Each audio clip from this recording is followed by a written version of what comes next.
ये कहानी है करिश्मा और संजय की, जो बहुत अच्छे दोस्त थे।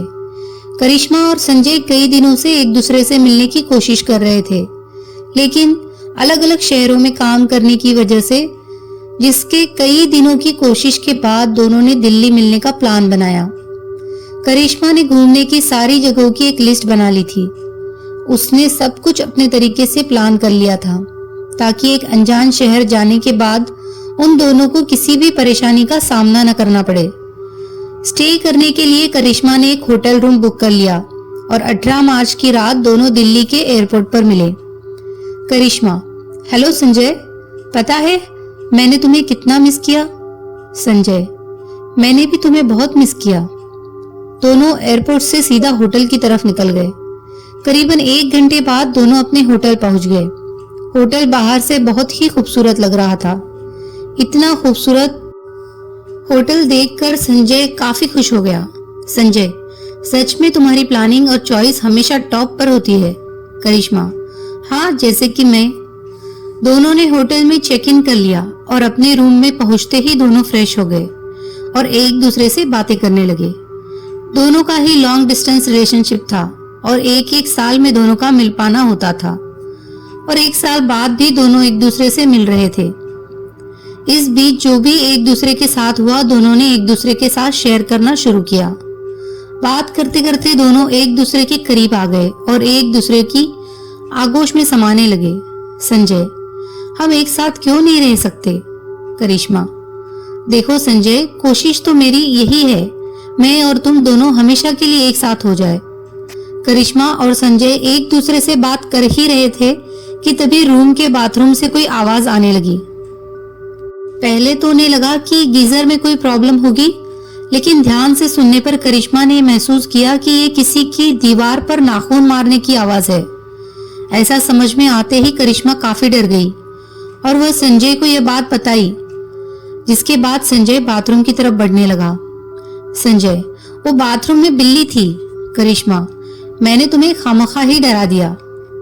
चैन की सांस लेते हुए दोनों वही बेड पर लेट गए और एक दूसरे से बात करने लगे कि तभी उन्हें महसूस हुआ कि उनके बेड के नीचे कोई गहरी गहरी सांसें ले रहा है। अब ये बात दोनों ने महसूस की, जिसके बाद करिश्मा ने बेड के नीचे देखा।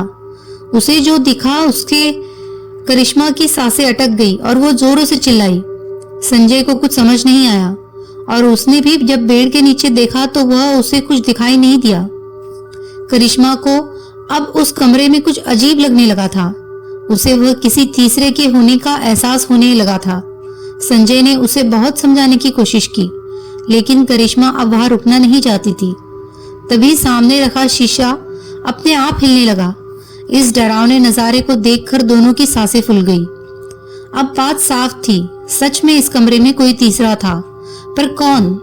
अचानक ही शीशा टूटकर चकनाचूर हो गया, लेकिन अब जो उन दोनों ने देखा वो बेहद परेशान करने वाला मंजर था।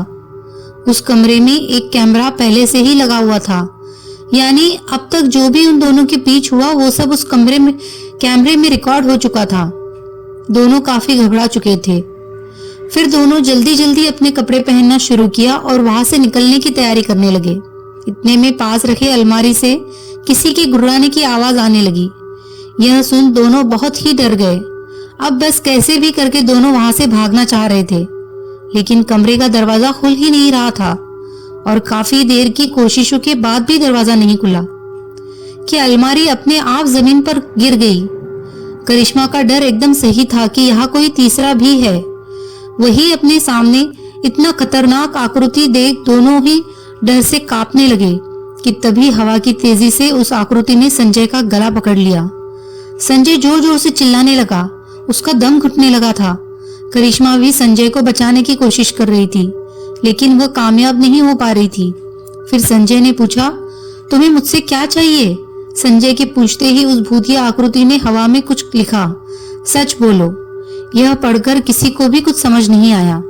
उसके बाद उस भूतिया आकृति ने फिर से कुछ लिखा, कैमरा। संजय, मुझे कुछ नहीं समझ आ रहा है, मुझे छोड़ दो। संजय का दम घुटने लगा था, जिस पर उसने कहा, यह कैमरा मैंने ही लगाया है। मैं करिश्मा को ब्लैकमेल करना चाहता था ताकि वो मेरे साथ आकर रहे। संजय के ऐसा कहते ही करिश्मा के पैरों से जमीन खिसक गई।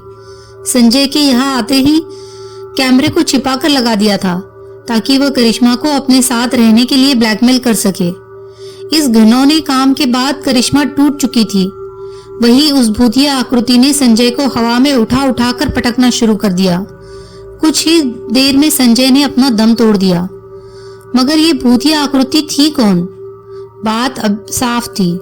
उस भूतिया आकृति ने करिश्मा की जिंदगी को नर्क होने से बचाया और संजय को इसके किए की सजा दी। भूतिया आकृति। करिश्मा, तुम रो मत, मैं तुम्हें बचाने ही आई थी। इस धोखेबाज इंसान ने मुझे भी ऐसे ही बर्बाद किया था। मैं कमजोर थी और मैं डर के कारण आत्महत्या कर ली थी। लेकिन आज मेरा बदला पूरा हुआ। अब ये किसी के साथ भी ऐसा नहीं कर पाएगा।